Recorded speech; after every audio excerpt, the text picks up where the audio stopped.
Can I persuade them to buy? Can I convince them? I'm like, can you manipulate them? It's just soft pedal terms of all the same stuff. Can I ask them questions to make them realize something? And so sellers struggle with this. They're like, what question do I ask to get them to realize? I'm like, you gotta stop thinking about what they're thinking. Trying to reach my goals, got no time for mistakes. Yeah, I'm standing on business, need a big safe.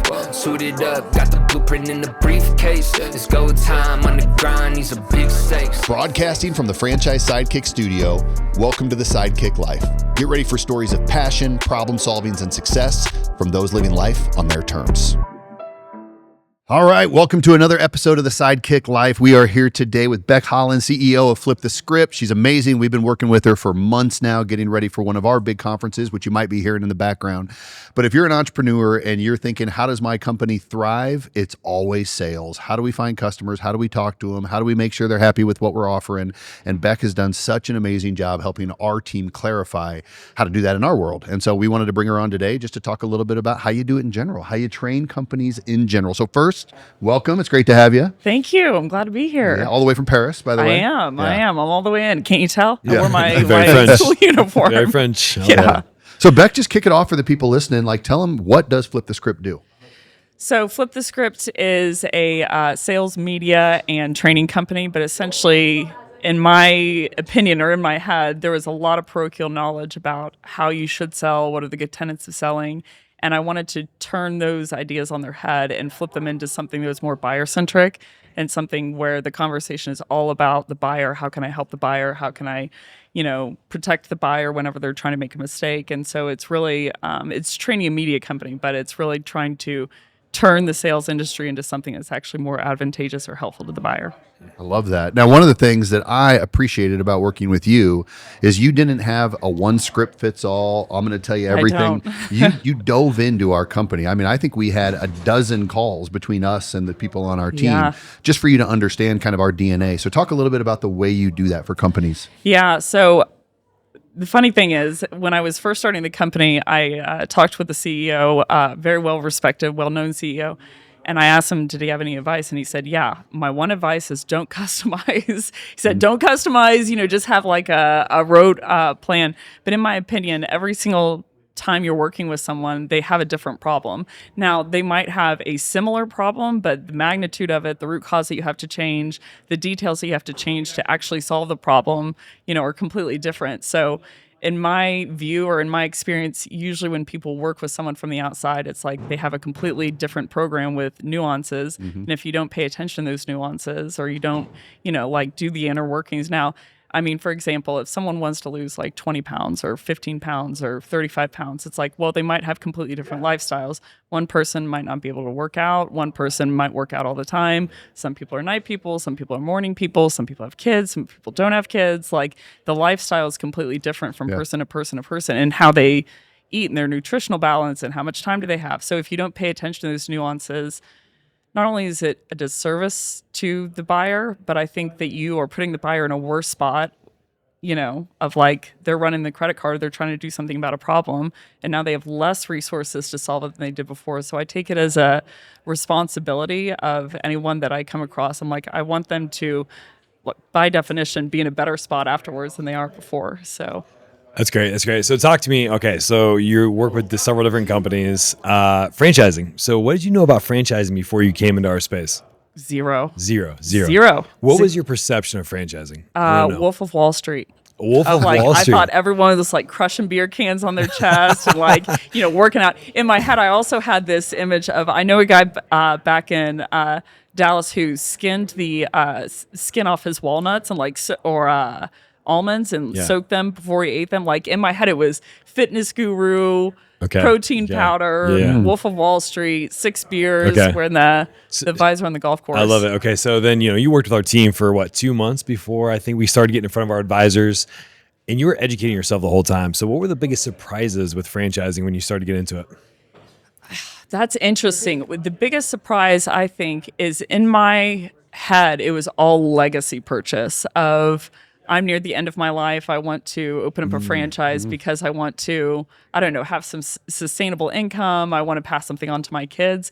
And most of the people that I heard on the calls were younger, either at the cusp of their career and they're like, I don't want to do corporate anymore, or even young in their career of, I want to learn how to do something new, or I have a kid on the way and I want to make sure that I have supplemental income for them.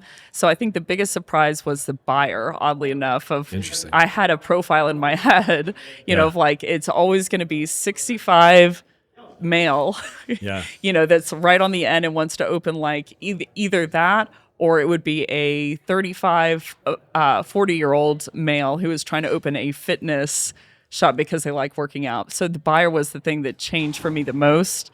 For every single call that I watched, that just wasn't the case. And it sounds like maybe the motivator as well. You thought it was going to be people trying to create income for themselves, but you heard a lot of people saying, I have a family I need to provide for. I don't Totally. get a spend. And was that a surprise to you? Yes, and it made what you do even more inherently valuable and also riskier for the buyer if they don't have you. Of like, this isn't someone who's near the end of the career. And yes, if they blow it, they lose their life savings, But it's not at a crux of like you have 2 kids or you have one on the way. Like that's a higher risk situation. Right. So I didn't realize it was at that stage. So I think that makes it even more important for people to, and more difficult for your sellers, I would imagine, of like, you're not talking about someone who can lose a little bit of money and it's not that big of a deal. Like they're at the point in their life where they really need the gain. Hey Sidekicks, it's Ryan Zink here. I'll never forget the moment I opened my first franchise, helping my first customer, hiring my first employee, and cashing my first check.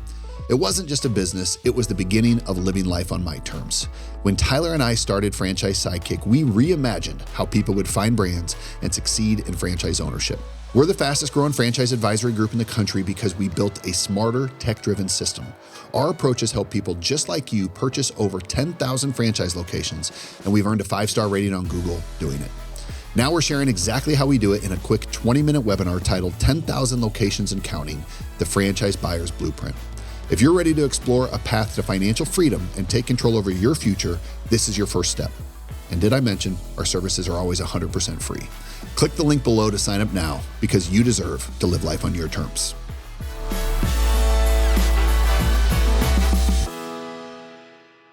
Did you realize how big the industry was and like how much it's booming right now? I did and I didn't. Okay. Like in my head, it was like conference, shirt gun, like, very motivational, like people doing push-ups over on the side. Like that was the environment in my head. So I certainly knew it was a big industry.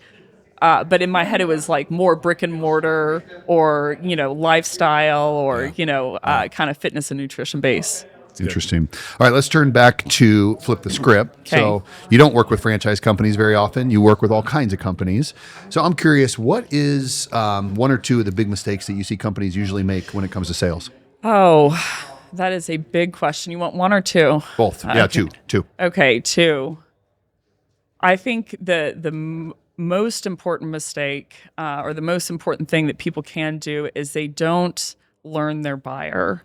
So usually someone, when they start a company, it's because they are the buyer or they know the buyer really well. They inherently see the problem and they're like at a bar. Like, if you don't mind me asking, can you walk me through the conversation of when you started Franchise Sidekick?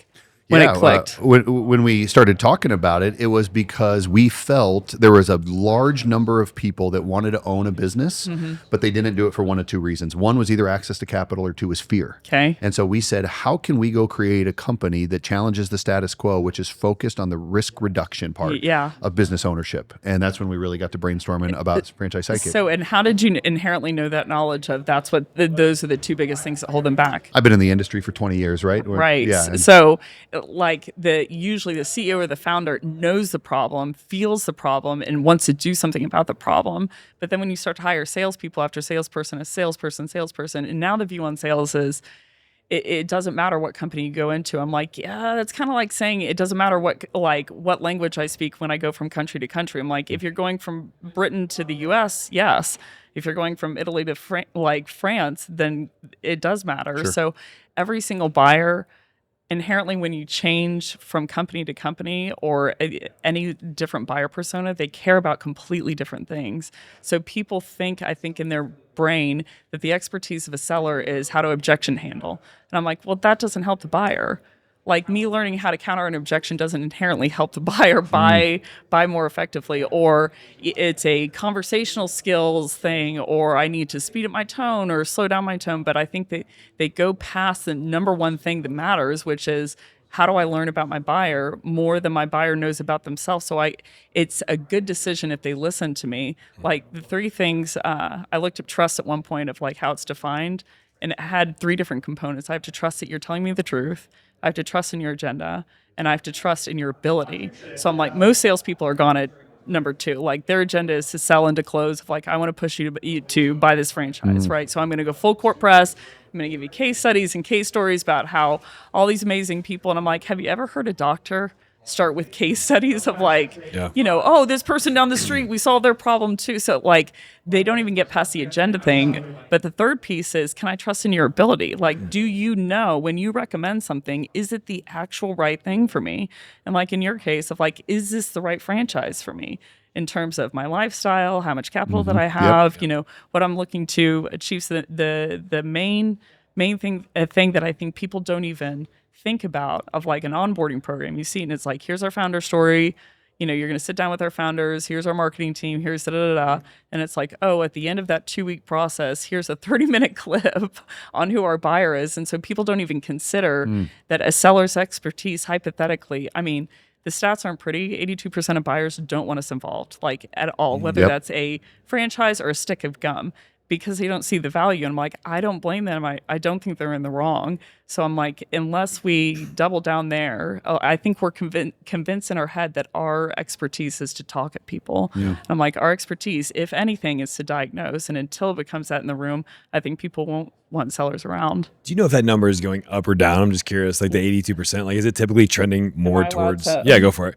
I mean, I'm just curious, like with the advent of different technologies and how people view things, is it going up or down?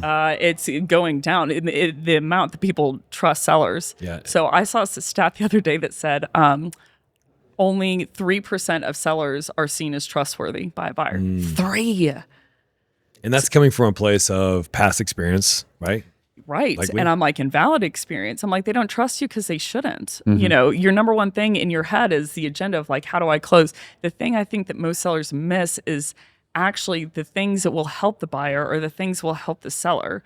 Meaning, I think that our goals are mutually exclusive in my head if I'm a seller of like, I'm trying to sell you as much stuff as I can at the highest ticket price possible. You're trying to solve your problem at the lowest ticket price possible. So it's this power war. The buyer's holding back a whole bunch of stuff of like how much budget they hypothetically have. Are they the decision maker? When's their timeline? Who are they using?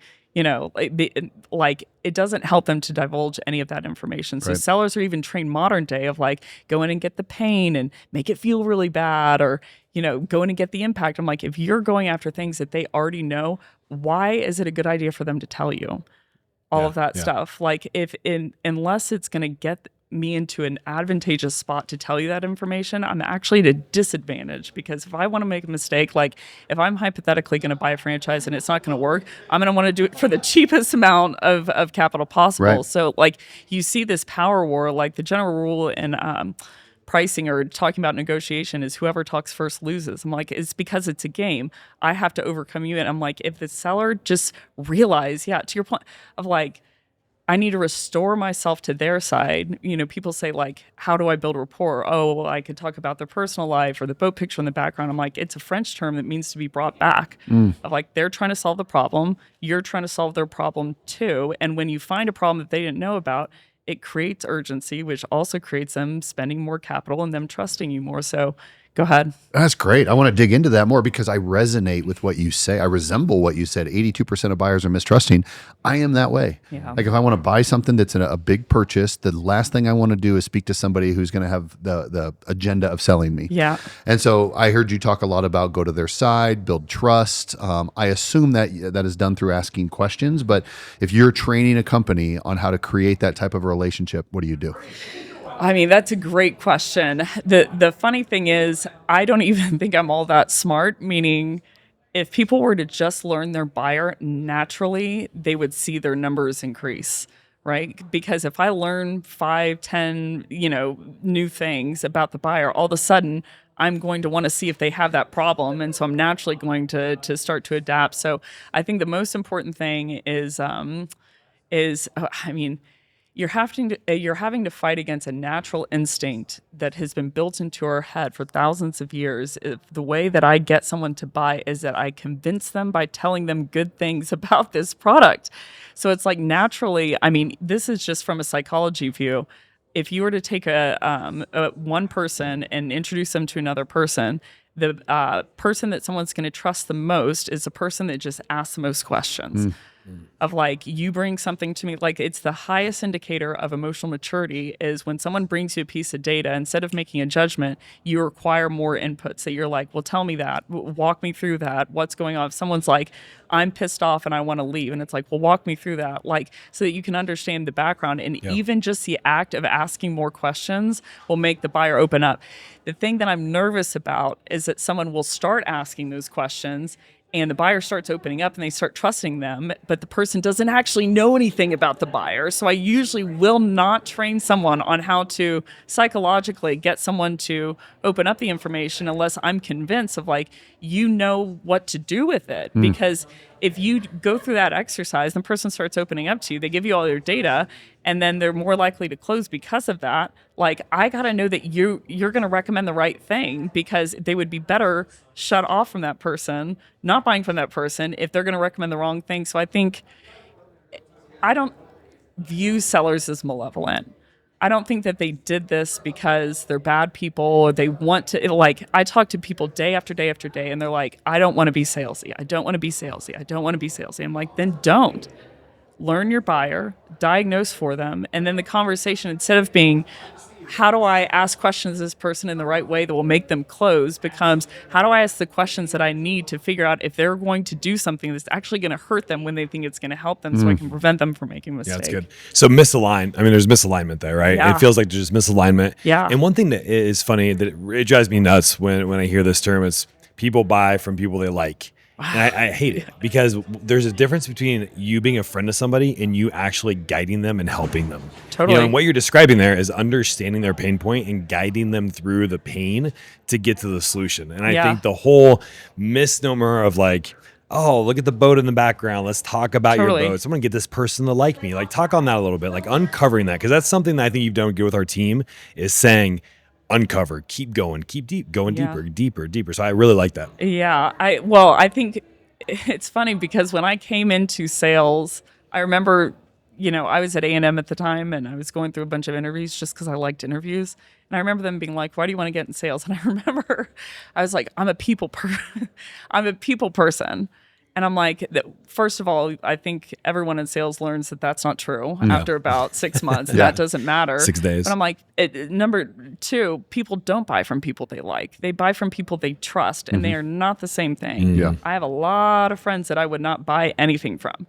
That I'm like, look, I don't trust necessarily that once you put that seller cap on your agenda, and it's not because they're a bad person, but the rat race starts and the clock starts ticking of like, I'm going to try to convince you and yield the state in this way. But I'm like, the third thing is, I would rather have a doctor who's a jerk, who can diagnose than someone who's like, don't be a jerk, that's table stakes. But like, even if you had someone who's horrible, but they can diagnose pristinely well and they can tell you exactly what's happening to you in the right situation and what you should do to change to get to your goal, I'll take that person all day long over someone who's nice, or pretends, all of that in my head is just manipulation. They're like, can I persuade them to buy? Can I convince them? I'm like, can you manipulate them? It's just soft pedal terms of all the same stuff. Can I ask them questions to make them realize something? And so sellers struggle with this. They're like, what question do I ask to get them to realize? I'm like, you gotta stop thinking about what they're thinking. Start thinking about what's objectively true. Then the questions come easily. Of like, how do I diagnose, is this person the right fit for this, and oh, by the way, do they believe anything that is going to hurt them? When that's the goal, the questions naturally flow in. It's just this culprit of this mindset of like, I've got to get them to think in a certain way. And you just see method after method after method after method of like, convince. And now it's like, go in, learn the impact of their why behind the why. And I'm like, again, if they give that, they're not going to give it to you. They're getting smart. And I back that. I'm like, put the walls up. They don't want a seller because they shouldn't want a seller in Right. the room. Yeah. So I'm like, until you learn something about them, I believe that those walls should double or triple. So it's like, I don't want to give you my current state because you're not going to give me a discount if I give you my current state. So I'm like, buyers are getting smarter today, and I'm honestly proud of them. Yeah. Sales is at a crisis, but I'm like, it's not far off. Just learn, if I were coming into the business, it's like, how do I get to know what Ryan knows? So all of that credibility, the credibility is not the goal, but it is a symptom of like, I would trust if I were going to open a franchise, I would probably come directly to you and be like, tell me what I should do here. So it's like them having that level of knowledge, or at least chasing that down and seeing that as a virtue and a key principle is the cathexis of it. There's two things on my mind as we talk about this. I keep hearing about walls. In my mind, I'm visualizing walls. Yeah. Walls that need to be broken down in order to have Yeah. trust. And I think there's two regulators, or two things that jump out. One, the internet and reviews is a great regulator Yeah. because now people have to come authentically, or else usually a company is going to have reviews out online for other people to see. And if you come in any other way except in a trusting, authentic, I want to understand your position way, the internet's going to tell everybody Totally. about that, right? And the second is you see data in any industry year over year, the most effective lead is a referral. Because when a referral comes in, my friend told me about you, and so I immediately start with a wall down because you did a great job for him.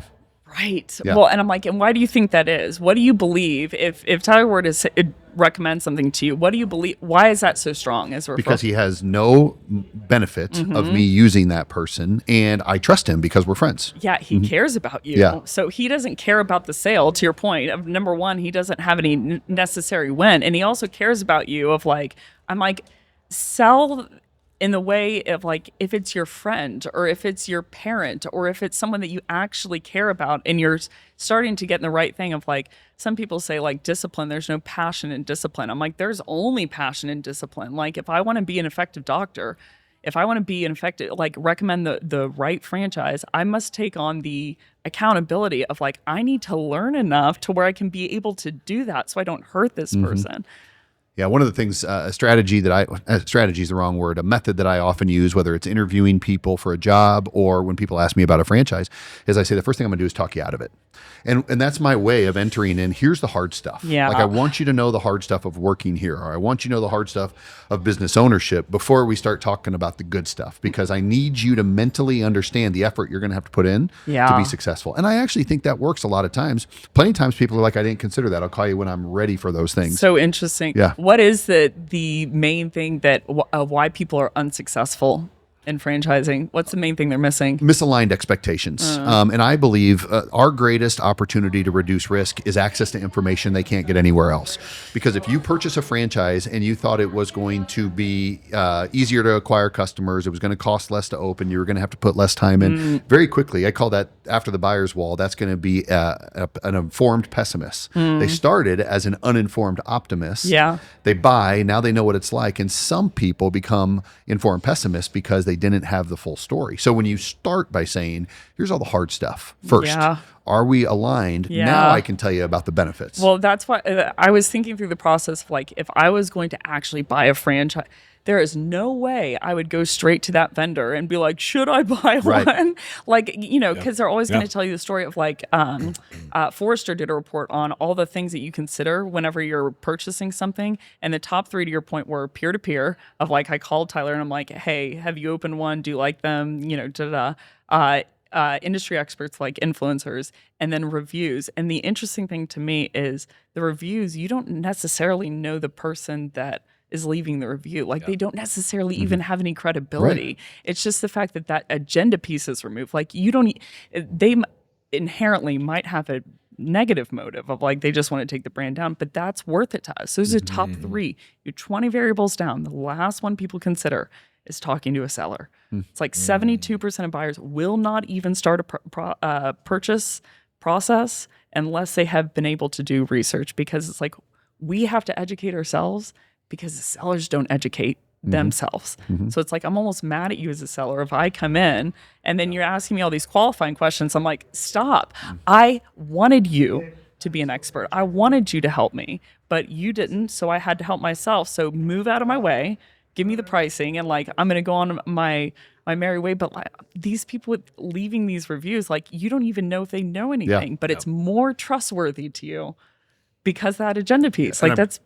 Sorry, I'm curious if you guys do what I do. When I'm looking at reviews, if I see one that's too extremely negative or too extremely positive, I disqualify them because I'm like, that person has an agenda. Totally. And then I want a lot of reviews so I can balance it out. And then I kind of look at all that middle stuff and say, I don't want the exception. I want the rule. Like, what are the majority of the people? The volume of reviews is important though. I think that's where reviews are impactful. If there's a large volume, right? Yeah. If there's 5,000 reviews or 2,000 reviews and it's a 4.6, you're like, okay, it's higher, right? Like the sweet spot is like that 4.6 to 4.8, right? So I think that's important with reviews, the volume, which you don't have that with a seller. You have one person that you have to trust.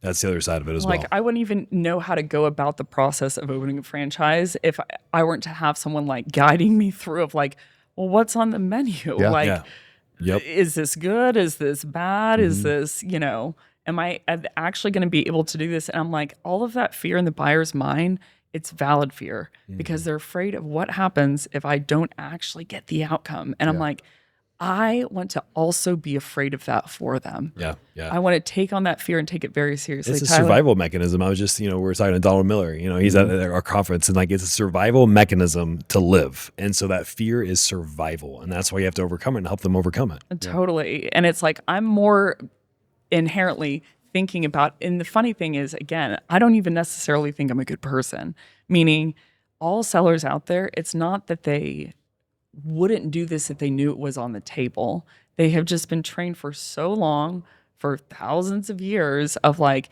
the number one thing that you need to develop as a seller is your ability to talk. And I'm like, that is wild. It's like your ability to learn and your ability to ask questions of like, a good question should be one that helps me diagnose the most effectively. That's a doctor's good question of like, if lawyers and doctors both ask questions, but one is trying to achieve something very different than the other, so we shut down. Very, very simple too. Like intro call. We've been talking about this. In an introductory call, first time you meet somebody, how much to the seller and the potential buyer be talking? What is that ratio?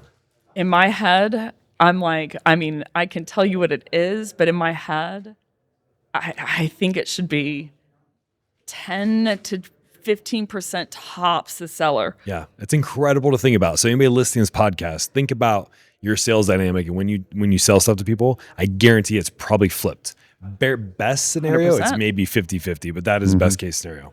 Well, and in my head, I'm like, if you're doing that much talking, why not just record a demo like of the product of like, here's the things that we do. I'm just going to send this over because that's more effective. Then you can quality control it. You can take it over to, like whoever, like you could do the videos of like, hey, these are the intro videos because you know the most. So it's like, if those are the ratios, which those are the ratios of like their inverse, if you're asking a question to actually diagnose, it should take 2 seconds. If you're asking a question to try to get someone somewhere, it's like 2 minutes long. There's no question at the end, and the prospect's just like, oh, do I answer this? Do I close off the conversation? I don't know what to do. So it's like, it's very clear the difference. The sad thing is, I can count on one hand out of all the sales experiences that I've had where I knew the person wanted to help me and they were able to help me. Yeah.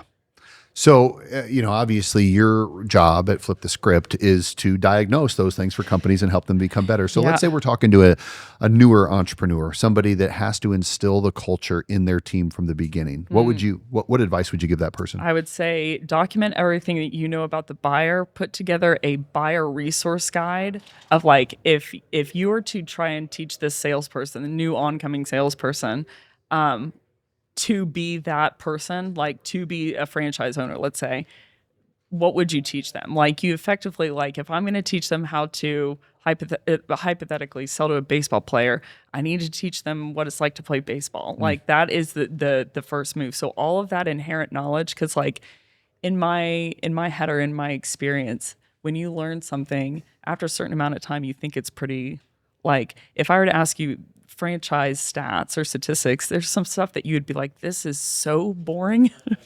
This is so 101 that I would be blown away by because I don't know, I don't know what I don't know. So it's like document and start to put that that inherent knowledge, like that is the primary thing that salesperson needs to learn when they walk in the door. So I wouldn't assume that they know anything about you. I would assume they know anything about your buyer, and start there of like, if I was going to educate them to be me, how would I do that? That's great. I want to turn to you a little bit. So I think our team met you because you were doing a sales training at Inbound for HubSpot. I was, right? Yes. Which is a huge conference. I mean, it's an honor for you to be at ours considering how big that one is.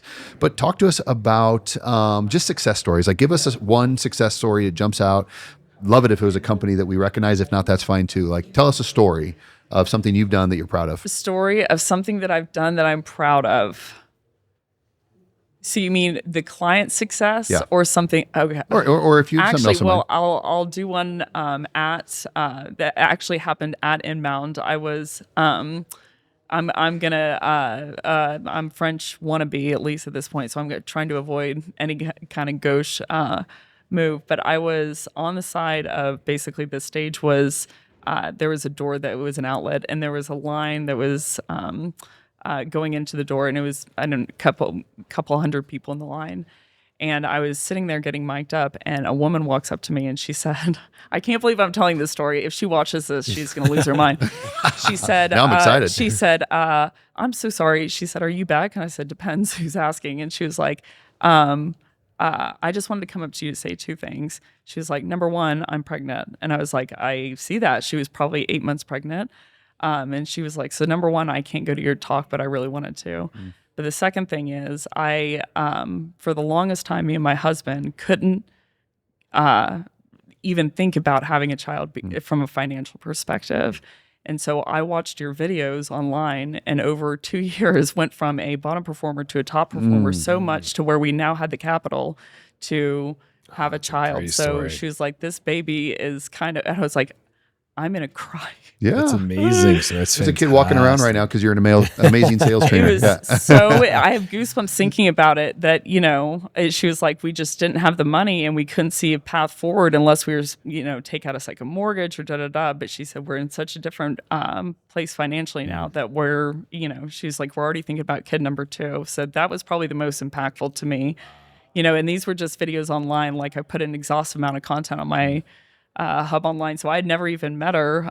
So it was really cool to see not only, she watches the videos, but like her using that and really being impressed about that. Did you tell her she had to move from the free version to the paid version in order to sell enough for baby 2? I was like, what, before you go, ma'am. Yeah. If you want baby 2, it's the paid version. She was like, I can't even sit through your session because I'm 8 months pregnant. I was like, that's completely fine. I was like tearing up. That's amazing.